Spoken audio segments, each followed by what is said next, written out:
Hello दोस्तों, स्वागत है आप सभी का एक बार फिर से अपने चैनल हिंदी साहित्य क्लासेस में। कैसे हैं आप सभी? आशा करती हूँ आप लोग बहुत अच्छे होंगे और अपनी पढ़ाई अच्छे से कर रहे होंगे। दोस्तों, आज का हमारा टॉपिक है भारतीय आर्य भाषा। पिछली क्लास में जो है हमने विश्व की भाषाएं और वर्गीकरण हमने देख लिया था, जिसमें आकृति मूलक वर्गीकरण और पारिवारिक वर्गीकरण ये दोनों टॉपिक हमने पढ़ लिया है। उसके बाद भारोपी परिवार को भी हमने पढ़ लिया है। जैसा कि आप जानते हैं, भारोपी परिवार की 10 शाखाएँ हैं, जिसे ध्वनि के आधार पर शतम और केतुम 2 वर्गों में बांटा गया है। शतम और केतुम।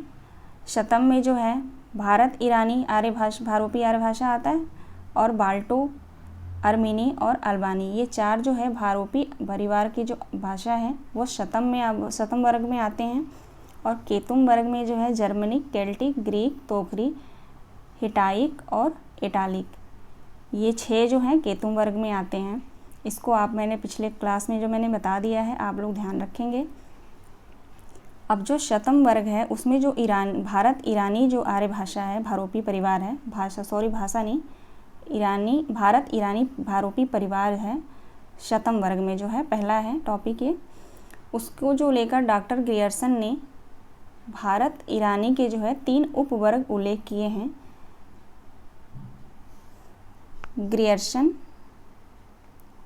ग्रियर्सन ने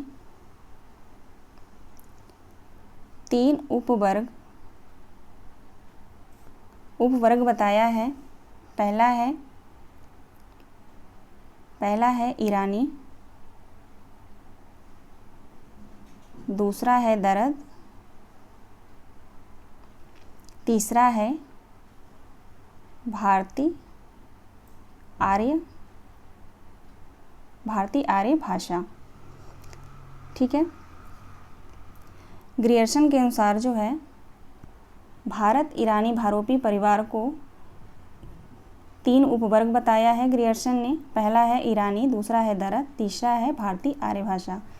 तो आज जो हम पढ़ेंगे वो तीसरा भारतीय आर्य भाषा, इसको आज हम पढ़ेंगे। ठीक है। यहाँ इसके पीछे क्लास में मैंने ये सारे बता दिया है टॉपिक, आप लोग जाकर देख सकते हैं और पढ़ सकते हैं। ठीक है। चलिए, आज हम पढ़ेंगे भारतीय आर्य भाषा। तो देखते हैं। भारतीय आर्य भाषा समूह को कालक्रम की दृष्टि से निम्न वर्गों में बांटा गया है। पहला है प्राचीन भारतीय आर्य भाषा, जिसका समय है 2000 ईसा पूर्व से 500 ईसा पूर्व तक। इसके अंतर्गत जो है वैदिक संस्कृति, लौकिक संस्कृति, ये 2 आती हैं। इनका वैदिक संस्कृति का जो है समय है 2000 ईसा पूर्व से 800 ईसा पूर्व तक, और लौकिक संस्कृति की जो समय है 800 ईसा पूर्व से 500 ईसा पूर्व तक। दूसरा है मध्यकालीन आर्य भाषा। इसकी जो समयावधि है 500 ईसा पूर्व से 1000 ईसा पूर्व तक। इसके अंतर्गत जो भाषा है पाली, प्राकृत, अपभ्रंश, ये 3 आते हैं। पाली को प्रथम प्राकृत भी बोलते हैं, जिसका समय है 500 ईसा पूर्व से 1 ईस्वी तक।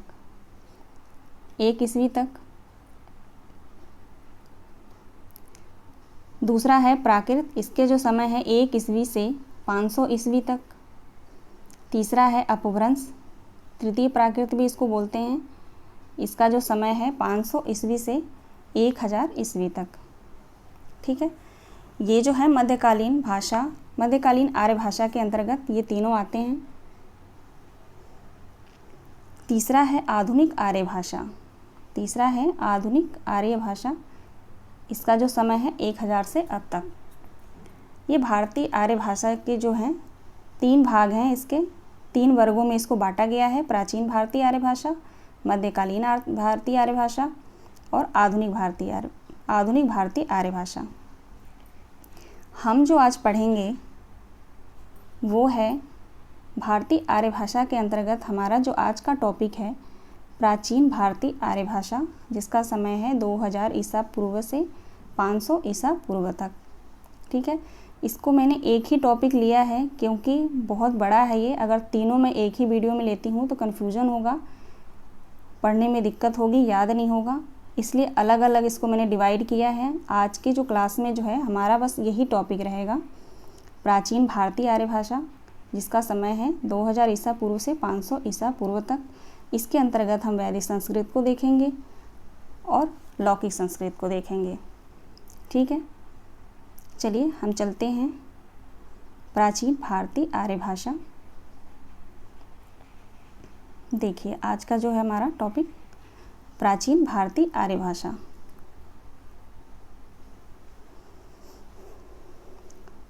प्राचीन भारतीय आर्य भाषा जिसका जो समय है 2000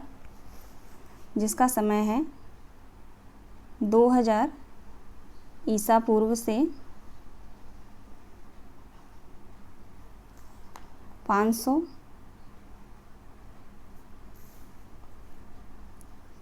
ईसा पूर्व, जिसका समय है 2000 ईसा पूर्व से 500 ईसा पूर्व तक माना गया है। इसके अंतर्गत जो है वैदिक संस्कृति आती है। वैदिक संस्कृत को हम देखते हैं। वैदिक संस्कृत का जो समय माना गया है 2000 ईसा पूर्व से 800 ईसा पूर्व तक। ठीक है, यहाँ से आप लोग आसानी से याद कर सकते हैं। जैसे प्राचीन भारतीय आर्य भाषा का जो यहाँ पे जो समय दिया गया है 2000 ईसा पूर्व से 500 ईसा पूर्व तक, तो यहाँ से आप लोग ले लेंगे 2000 और उसके बाद 5 में 3 और जोड़ देंगे, 6 7 8, 2000 ईसा पूर्व से 800 ईसा पूर्व तक जो है वैदिक संस्कृत की जो समयावधि मानी गई है। ठीक है, अब हम देखते हैं वैदिक संस्कृत को। वैदिक संस्कृत प्राचीन भारतीय आर्य भाषा का प्राचीनतम नमूना माना गया है, वैदिक साहित्य में दिखाई देता है। वैदिक संस्कृत प्राचीन भारतीय आर्य भाषा का प्राचीनतम नमूना या वैदिक साहित्य में दिखाई देता है। वैदिक साहित्य का सृजन वैदिक संस्कृत में हुआ है। वैदिक साहित्य का जो सृजन है वो वैदिक संस्कृत में हुआ है। वैदिक संस्कृत को वैदिक छंदस या छांदस भी कहते हैं। वैदिक संस्कृत को 3 विभागों में वर्गीकृत किया जा सकता है। अब ये जो वैदिक संस्कृत है, पहला जो है वैदिक संस्कृत प्राचीन भारतीय आर्य भाषा के अंतर्गत जो पहला है वैदिक संस्कृत, उसके अंतर्गत 3 वर्गों में बांटा गया है। पहला है संहिता, दूसरा है ब्राह्मण, तीसरा है उपनिषद। ठीक है, ध्यान रखेंगे आप लोग, क्वेश्चन आता है वैदिक संस्कृत को कितने वर्गों में वर्गीकृत किया गया है। तो पहला है संहिता, 3 वर्गों में, पहला है संहिता, दूसरा है ब्राह्मण, तीसरा है उपनिषद। अब हम देखते हैं पहले को संहिता विभाग को। पहला हमारा जो संहिता विभाग, इसको संहिता विभाग भी बोलते हैं। इस संहिता विभाग में ऋक् संहिता, यजुर संहिता, साम संहिता एवं अथर्व संहिता, ये तीनों आते हैं। जैसे ऋग्वेद, यजुर्वेद, सामवेद, अथर्ववेद। इसके महत्व की दृष्टि से इसमें जो है ऋग्वेद को जो है महत्व दिया गया है।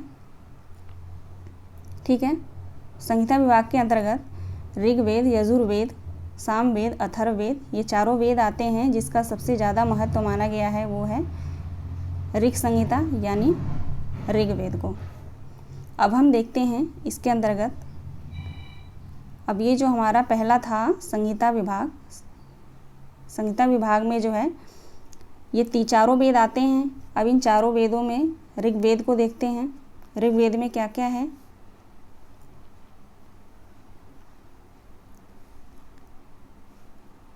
ऋग्वेद का शाब्दिक अर्थ है स्तुति करना। ऋग्वेद में 10 मंडल, 1028 सूक्त एवं 10,580 ऋचाएँ हैं, जिसके सूक्त प्रातः यज्ञों के अवसरों पर पढ़ने के लिए देवताओं की स्तुतियों में संबंध रखने वाला गीतात्मक काव्य है। ये है ऋग्वेद के बारे में यहाँ पे बताया गया है, जिसमें ऋग्वेद में 10 मंडल हैं, 1028 सूक्तियाँ हैं, 10,580 ऋचाएँ हैं। जो पहले के ऋषि मुनि जो यज्ञ करते थे, यज्ञों के अवसर पर इसे देवी देवता के द्वारा ये जो है मंत्र पढ़ा जाता था और ये गीतात्मक काव्य है, इसे आप लोग ध्यान रखेंगे।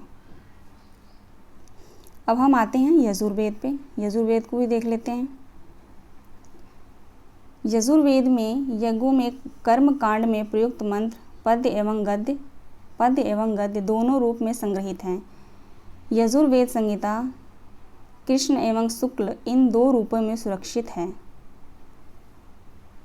कृष्ण यजुर्वेद संहिता में मंत्र भाग एवं गद्यमय व्याख्यात्मक के साथ साथ संकलित किए गए हैं, परंतु शुक्ल यजुर्वेद संहिता में केवल मंत्र भाग संग्रहित हैं। आप लोग पढ़ लेंगे इसको। अब हम देखते हैं सामवेद को। सामवेद में क्या कहा गया है? सामवेद में सोम यज्ञों की में वीणा के साथ साथ गाए जाने वाले सूक्तों को गेय पदों के रूप में सजाया जाता है। सामवेद में केवल 75 मंत्र ही मौलिक हैं, शेष ऋग्वेद से लिए गए हैं। सामवेद में जो है मंत्र 75 माने गए हैं, मौलिक हैं, बाकी जो मंत्र हैं वो ऋग्वेद से लिए गए हैं। ठीक है, यहाँ तक हो गया। अब हम चलते हैं अथर्ववेद पे। अथर्ववेद जनसाधारण में प्रचलित तंत्र मंत्र टोने टोटके का संकलन है। अब ये पूरा हो गया। यहाँ पे जो हमारा है पहला संहिता जो था, यहाँ पे पहला जो संहिता में हमने देखा ऋग्वेद, यजुर्वेद, सामवेद, अथर्ववेद, इन चारों को देखा। अब हमारा दूसरा हम देखेंगे ब्राह्मण को। दूसरा जो है हमारा ब्राह्मण, अब इसे देखते हैं।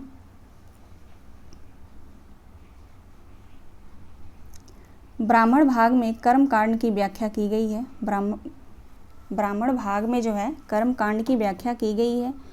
प्रत्येक संहिता में अपने अपने ब्राह्मण ग्रंथ हैं। प्रत्येक संहिता में जो है अपने अपने ब्राह्मण ग्रंथ हैं। इनमें ऋग्वेद का ऐतरेय ब्राह्मण, वेरी इंपॉर्टेंट है ये। ऋग्वेद का जो यहाँ से क्वेश्चन बनता है, ऋग्वेद का जो है ऐतरेय ब्राह्मण है। सामदेव का जो है तांडव अथवा पंचविश ब्राह्मण है। यजुर्वेद का जो है शतपथ ब्राह्मण है। यजुर्वेद का जो है शतपथ ब्राह्मण है। कृष्ण यजुर्वेद का तैत्तिरीय ब्राह्मण है। महत्वपूर्ण ग्रंथ ये जो हैं ग्रंथ सारे ये महत्वपूर्ण हैं, इनको आप लोग याद कर लीजिएगा, देख लीजिएगा। यहाँ पे आगे बढ़ते हैं। ब्राह्मण ग्रंथों में परिशिष्ट या अंतिम भाग उपनिषद के नाम से प्रसिद्ध हुए हैं। अब जो है हम तीसरा देख रहे हैं उपनिषद को। हमने ये पढ़ लिया, संहिता को देखा, ब्राह्मण को देखा, अब हम उपनिषद पढ़ेंगे। तीसरा जो है हमारा उपनिषद है। ब्राह्मण ग्रंथों के परिशिष्ट या अंतिम भाग उपनिषद के नाम से प्रसिद्ध हुए। इनमें वैदिक मनीषियों के आध्यात्मिक एवं परमार्थिक चिंतन के दर्शन होते हैं। ठीक है, उपनिषदों की संख्या 108 बताई गई है, किंतु 12 उपनिषद ही मुख्य हैं। किंतु जो है 12 उपनिषद ही मुख्य हैं। ये 12 कौन कौन से हैं? ईश, केन, कंठ, प्रश्न, बृहदारण्य, ऐतरेय, छंदोग्य, तैत्तिरीय, मुंडक, मांडूक्य, कौशितकी, श्वेता श्वेतांबर उपनिषद। ये जो है 12 उपनिषद हैं। अब चलते हैं आगे। अब वैदिक संस्कृति की ध्वनियाँ देखते हैं। इसमें कौन कौन सी ध्वनियाँ मानी गई हैं वैदिक संस्कृत में। वैदिक संस्कृत में कौन कौन सी ध्वनियाँ मानी गई हैं? डॉक्टर धीरेन्द्र वर्मा, डॉक्टर उदय नारायण तिवारी और डॉक्टर कपिल देव द्विवेदी। प्रगत विद्वानों ने वैदिक ध्वनियों की संख्या जो है 52 मानी है, जिसमें 13 स्वर तथा 39 व्यंजन हैं। लेकिन जो है डॉक्टर हरदेव बाहरी ने वैदिक स्वरों की संख्या 14 मानी है। इसको आप लोग ध्यान रखेंगे। हरदेव बाहरी ने जो है वैदिक स्वरों की संख्या कितनी मानी है? 14 मानी है। वैदिक ध्वनियों का वर्गीकरण हम इस प्रकार कर सकते हैं।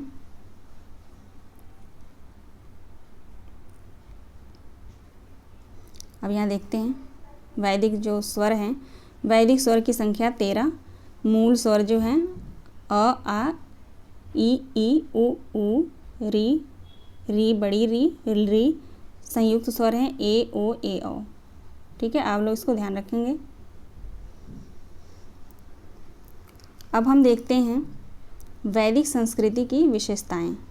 वैदिक संस्कृति की विशेषताएं, इसकी विशेषताएं क्या क्या मानी गई हैं। पहला है वैदिक संस्कृत श्लिष्ट योगात्मक है। पहला जो है वैदिक संस्कृत जो है श्लिष्ट योगात्मक है। जैसे पिछले वीडियो में मैंने आपको श्लिष्ट योगात्मक के बारे में बताया था, फिर से मैं बोल रही हूँ, आप लोग जाकर देख सकते हैं उस क्लास को। दूसरा है वैदिक संस्कृत में संगीतात्मक एवं बलात्मक दोनों ही स्वराघात मौजूद हैं। तीसरा है वैदिक संस्कृत में 3 लिंग, पुल्लिंग, स्त्रीलिंग, नपुंसक लिंग, 3 वचन, एक वचन, द्विवचन, बहुवचन, 3 वाच्य, कृत्यवाच्य, कर्मवाच्य, भाववाच्य एवं 8 विभक्तियां हैं। कर्ता, संबोधन, कर्म, करण, संप्रदान, अपादान, संबंध, अधिकरण का प्रयोग मिलता है। चौथा है वैदिक संस्कृत में धातुओं के रूप में आत्मने एवं परस्मय पदों में चलते हैं। जो वैदिक संस्कृत में जो धातुओं का जो रूप चलता है वो आत्मने और परस्मय पदों में चलता है। आत्मने पद और परस्मय पद जब मैं संस्कृत की क्लास लूँगी तो मैं आप लोगों को वहाँ पे बता दूँगी। कुछ एक धातुएं उभयपदी भी थीं। पांचवा है डॉक्टर भोलानाथ तिवारी के अनुसार वैदिक संस्कृत में केवल तत्पुरुष, कर्मधारय, बहुब्रीहि एवं द्वंद्व, ये 4 ही समास मिलते हैं। भोलानाथ तिवारी के अनुसार जो है वैदिक संस्कृत में 4 समास मिलते हैं, तत्पुरुष, कर्मधारय, बहुब्रीहि एवं द्वंद्व। ठीक है, अब हम देखते हैं लौकिक संस्कृति।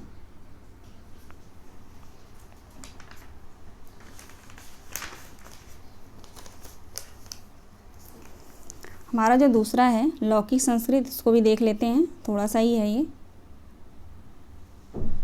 लौकिक संस्कृत प्राचीन भारतीय आर्य भाषा का वह रूप है जिसका पाणिनि के अष्टाध्यायी में विवेचन किया गया है। जो लौकिक संस्कृत का जो है पाणिनि का जो ग्रंथ है अष्टाध्यायी, उसमें विवेचन किया गया है, वह लौकिक संस्कृत कहलाता है। संस्कृत में 48 ध्वनियाँ ही शेष रह गई हैं। वैदिक संस्कृत में 4 ध्वनियाँ ल, ल, ह, जीवामूली और उपदमानीय के लुप्त होने से लौकिक संस्कृत की 48 ध्वनियाँ ही शेष बची हैं। आप लोग इसको पढ़ लीजिएगा, इसमें इतना ही इम्पोर्टेंट है। ठीक है, आज का ये टॉपिक पूरा होता है। नेक्स्ट वीडियो में हम पढ़ेंगे मध्यकालीन आर्य भाषा। इस पूरा PDF को आप लोग देख लेंगे, समझ लेंगे, पढ़ लेंगे। बहुत ही आप लोगों को इस वीडियो से जो है बहुत फ़ायदा होगा। अलग अलग करके पढ़ेंगे इस टॉपिक को तो क्लियर होता जाएगा ये टॉपिक। आज हमने पढ़ा प्राचीन भारतीय आर्य भाषा, इसके अंतर्गत वैदिक संस्कृत को देखा और लौकिक संस्कृत को देखा। हमारा जो नेक्स्ट वीडियो आएगा, नेक्स्ट क्लास जो होगा मध्यकालीन आर्य भाषा, इसके अंतर्गत हम पाली, प्राकृत, अपभ्रंश, इन तीनों को देखेंगे, पढ़ेंगे। ठीक है, आप लोग अच्छे से तैयारी करते रहिए। चलिए मिलते हैं नेक्स्ट वीडियो में।